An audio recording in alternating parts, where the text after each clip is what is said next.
Welcome back to another interesting tutorial about Android phone settings.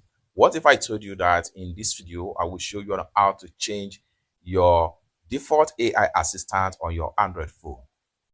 Ordinarily, there are a lot of AI assistants that you can use on Android phone like Google Gemini AI, Google Assistant, Microsoft Copilot, Firefox AI Assistant, Edge Browser AI Assistant, etc. What if I told you that you can change from one assistant to another default assistant on your Android phone in a few seconds? Let me walk you through.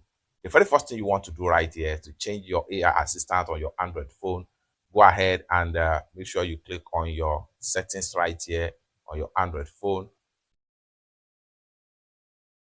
Next thing you want to do is to go ahead and click on search right here.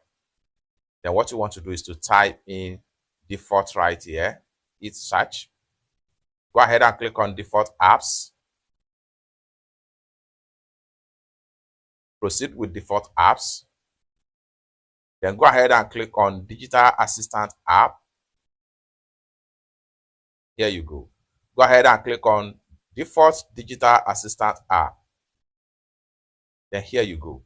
You have them all right here, such as Bing, Copilot, Firefox, Folax, and Google.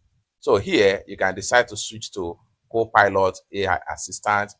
The assistant will be able to read information about app use in your system, including information visible on your screen or accessible within the app. Go ahead and hit on OK, and it's that simple. So this is how to change your default AI assistant from one another on your Android phone. For more useful tutorial like this, consider to subscribe. Thank you so much for watching, and I hope to see you in my next video. Bye for now.